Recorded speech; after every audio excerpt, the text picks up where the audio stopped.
So hello dear student, আশা করি সবাই ভালো আছো। তো আজকে আমরা একটা কিছু লেনদেন কিভাবে হিসাব সমীকরণের প্রভাব ফেলে তার একটা ম্যাথ করব। সো শুরু করা যাক। দেখো তোমরা দেখতে পাচ্ছ স্ক্রিনে যে জনাব এক্স এর কিছু লেনদেন 2017 সালের জানুয়ারি মাসে জনাব এক্স মনে করা একজন অ্যাডভোকেট, সে 2017 সালে কিছু লেনদেন করছে তার মক্কেলদের সাথে বা তার অফিসকে নিয়ে। তো আমরা প্রথমে দেখতে পাচ্ছি জানুয়ারি এক মাসে সে 40,000 টাকা হচ্ছে বিনিয়োগ করছে। এখন ভাইয়া তুমি বলো, আমরা জানি হিসাব বিজ্ঞানের যে ইউনিভার্সাল সূত্র a = l + o যখন হয়, অর্থাৎ সে যখন 40,000 টাকা বিনিয়োগ করে তখন কি ধরনের প্রভাব ফেলবে? যখন 40,000 টাকা তুমি দেখো নগদ, একটা নগদ টাকা তুমি একটা ব্যবসা প্রতিষ্ঠানে আনতেছো, দ্যাট মিন্স তোমার নগদ টাকা কি হবে? বৃদ্ধি পাবে না? তাহলে আমার কি হবে? এটা কত তারিখের হিসাব? জানুয়ারি 1, 2017 জানু 1। তাহলে সে যদি নগদ টাকা আনছে, বিনিয়োগ করছে, তাহলে তার নগদ টাকা বৃদ্ধি পাবে। তাহলে আমরা এখানে কি লিখতে পারি যে 40,000 টাকা যোগ। ওকে, এরপরে তাহলে আমার যেহেতু হিসাব সমীকরণের দুই পাশেই প্রভাব ফেলতে হবে, কারণ আমরা জানি a = l + o। এখন যদি l + o দিয়ে কি ধরনের প্রভাব ফেলছে দেখো, সে আমরা জানি যে কি মালিকানা সত্ত্বের চারটা অংশ আছে। তাহলে বিনিয়োগ হচ্ছে মালিকানা সত্ত্বের একটা অংশ। তাহলে যেহেতু এখানে 40,000 টাকা বাড়ছে, তাহলে আমরা মালিকানা সত্ত্বেও 40,000 টাকা ভাইয়া বিনিয়োগ যেহেতু বাড়ছে, আমরা জানি যে মালিকানা সত্ত্বে বিনিয়োগ এবং আয় দুইটা জিনিস বাড়ে, তাহলে এই 40,000 টাকা মালিকানা কি হবে? যোগ হবে। ওকে, তাহলে আমার ওই যে এই লেনদেনটার পরে উদ্ধৃত কত আসলো? আমার লেনদেনটার পরে উদ্ধৃত হচ্ছে আমার 40,000 উদ্ধৃত। ওকে, এরপর ভাইয়া দেখো 2 তারিখে কি হয়েছে? অফিস ভাড়া পরিশোধ করছে। এখন অফিস ভাড়া পরিশোধ করলে কি হবে? তোমার নগদ টাকা চলে যায় কিনা বলো? না, যখন তুমি নগদ টাকা দিয়ে অফিস ভাড়া পরিশোধ করতেছো, তার মানে কি তোমার যে নগদ যে 40,000 টাকা, এই 40,000 থেকে 2,000 টাকা কি হবে? মাইনাস হয়ে যাবে। তো মাইনাস হলে হিসাবটা কত তারিখে? জানুয়ারি 2 তারিখে। আমি জানুয়ারি লিখলাম না, ডট দিয়ে তুমি বুঝে নিও। জানুয়ারি 2 তারিখে আমার নগদ টাকা আমি 2,000 টাকা ভাড়া পরিশোধ করছি, দ্যাট মিন্স আমার এখান থেকে 2,000 টাকা মাইনাস হয়ে যাবে। ঠিক আছে, মাইনাস। এখন আমার হিসাবের এক পাশ যেহেতু প্রভাবিত করছে, এই পাশ তো কি করবে? প্রভাবিত করবে। তখন এটা তোমার নগদ টাকা চলে গেছে, যখন তুমি নগদ থেকে মাইনাস করছো। এরপরে তোমার আমার যে মালিকানা সত্ত্বে যে ব্যয় অংশটা তুমি ব্যয় করতেছো, দ্যাট মিন্স তোমার টাকা কমে যাবে। মালিকানা সত্ত্বে যে চারটা অংশ আয়, ব্যয়, বিনিয়োগ এবং হচ্ছে উত্তোলন, তার মানে ব্যয় কি হয়? ব্যয় এবং উত্তোলন কমে, দ্যাট মিন্স এই যে মালিকানা সত্ত্বে যে ব্যয় এক্সপেন্সেস সেটা কমে যাবে। তার মানে 2,000 টাকা এখান থেকে মাইনাস হবে। ঠিক আছে, তো 2,000 টাকা যদি মাইনাস হয়, আমি যদি উদ্ধৃত করি, আমার কত থাকে ভাইয়া? আমার উদ্ধৃত থাকে হচ্ছে 38,000 টাকা। ঠিক আছে, ওকে, আমরা এরপরে পরবর্তী লেনদেন যাই। পরবর্তী দেখো ধারে যন্ত্রপাতি ক্রয় করছে।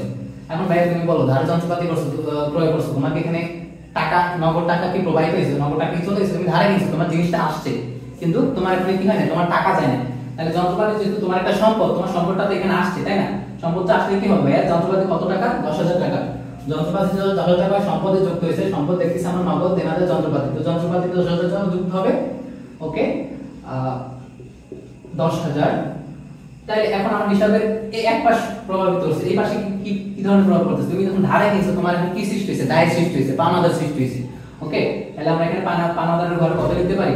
10,000 লিখতে পারি। ঠিক আছে, আমরা যদি হিসাবের উদ্ধৃত করি, তাহলে দেখো আমাদের কি হয়? কত তারিখ? এখান থেকে 38,000, এখান থেকে 10,000, তোমার এখান থেকে এই পাশে তোমার 10,000 আর এই পাশে 38,000। তুমি দেখো ব্যালেন্সটা মিলতেছে কিনা? আমার এই পাশে 38,000 48, এই পাশে 38,000 48। এরপর আমরা যদি পরবর্তী লেনদেনে যাই, পরবর্তী লেনদেন আমার হচ্ছে 11 তারিখে কর্মচারীকে আমি হচ্ছে বেতন পরিশোধ করছি। যখন নগদ বা বাকিতে কিছু বলে না দিবে, তখন তোমার ধরে নিতে হবে যেটা নগদে লেনদেনটা করা হয়েছে। ঠিক আছে, তো কর্মচারীকে যখন আমি বেতনটা পরিশোধ করতেছি, এটা কত তারিখ? 11 তারিখের হিসাব। 11 তারিখে আমি কর্মচারীকে বেতন পরিশোধ করলাম 5,000 টাকা, দ্যাট মিন্স নগদে গেছে। তো নগদে গেলে আমার নগদ থেকে কমবে, নগদ থেকে কমলো। দেন সেম ভাবে যেটা একটা ব্যয়, কর্মচারী আমি বেতন পরিশোধ করছি, অর্থাৎ এই যে মালিকানা সত্ত্বে যে চারটা উপাদান, ওখান থেকে ব্যয় অংশটা বিয়োগ হয়, তো 5,000 টাকা বিয়োগ হবে।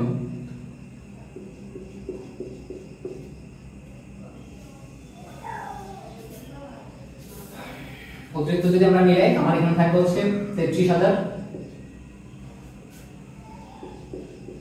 এই পাশে 10,000, এই পাশে 10 পাওনাদার, এরপরে আমার এই পাশে 33,000।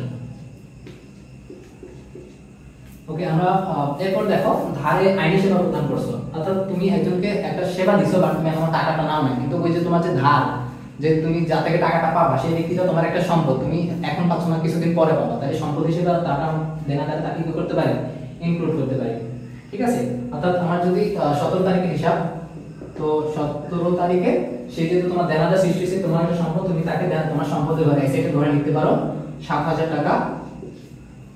দেখো তো 7,000 টাকা। এরপরে তো আইনি সেবা প্রদান যে তুমি করছো, তোমার এখানে কি বৃদ্ধি পেয়েছে, তোমার এখানে একটা ইনকাম হয়েছে ভাইয়া। তো ইনকাম হলে আমরা জানি কি হয়, ইনকাম হলে আমরা বাড়ে, তাহলে দ্যাট মিন্স আমার এখানে যে মালিকানা সত্ত্বের যে 4টা অংশ, সেই 4টা অংশের যে আয়ের উৎসটা, অর্থাৎ 7,000 টাকা আয় হয়েছে, তো তুমি এখানে 7,000 টাকা ইনকাম লিখতে পারো, অর্থাৎ পজিটিভ। তাহলে আমরা যদি আবার উপযুক্ত মিলাই, কত হবে ভাই, আমার এখানে এই পাশে 33,000, এই পাশে 7,000, এই পাশে 10,000, আমার এই পাশে 10, আর এই পাশে আমার হচ্ছে 40। তুমি একটু ব্যালেন্সটা মিলাও ভাইয়া, 40 আর 10 50, এই পাশে 33 আর 7 40, 40 আর 10 50। এরপর আমাদের সর্বশেষ লেনদেন দেখো, যন্ত্রপাতির মূল্য পরিশোধ করছি, যন্ত্রপাতির মূল্য পরিশোধ করলাম 10,000 টাকা। এই যে আমি যে যন্ত্রপাতিটা হচ্ছে 7 তারিখে কিনছি, সেটা টাকা পরিশোধ করছি আমি হচ্ছে 25 তারিখে। 25 তারিখে তুমি যখন মূল্যটা পরিশোধ করছো, তোমার এটা তো যন্ত্রপাতি তো তোমার থেকে গেছে, বা তোমার কি চলে গেছে, নগদ টাকা চলে গেছে। তো নগদ টাকা চলে গেলে তোমার এখান থেকে 10,000 টাকা বিয়োগ হবে 10,000। এরপরে তুমি যেহেতু বিয়োগ টাকাটা পরিশোধ করছো, তোমার এখানে ব্যয় হয়েছে, তুমি তখন কিন্তু তোমার ব্যয় হয় না, তোমার তখন তুমি পাওনাদার হিসেবে ছিলা, সেজন্য আমরা এখান থেকে বাদ দেই না। বাট এখন যখন তুমি টাকাটা দিয়ে দিছো, দ্যাট মিন্স তোমার এখানে ব্যয় হয়ে গেছে। ব্যয় হয়ে গেলে আমার কি হবে, আমার যে মালিকানা সত্ত্বের সেখান থেকে ব্যয় কমে যায়, তো আমরা এখান থেকে 10,000 টাকা মাইনাস করে দিব। মাইনাস করে দিলে আমাদের সর্বশেষ যে উদ্বৃত্তটা আমাদের কত আসে,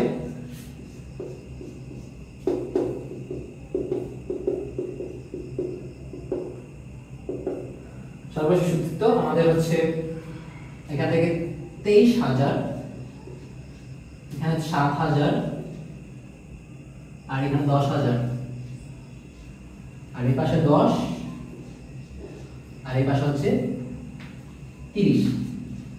সর্বশেষ যদি আমি এটা যদি মিলাই, যে একসাথে করে দিই, অর্থাৎ সম্পদের অংশটা আর এই পাশে দায় এবং মালিকানা সত্ত্বের অংশটা যদি মিলাই, তাহলে আমার হচ্ছে 23 আর 7 30, 30 আর 10 40, 40,000, আর এই পাশে 30 আর 10 40,000। এই হচ্ছে তোমার হিসাব সমীকরণের প্রভাব। তুমি চাইলে এখানে মন্তব্য লিখতে পারো, বাট এটা ম্যান্ডেটরি না, ঠিক আছে, দিলে একটু ভালো আর কি। এই হচ্ছে তোমাদের ক্লাস। যদি ক্লাসটা ভালো লাগে ভাইয়া সাবস্ক্রাইব করে দিও, ঠিক আছে।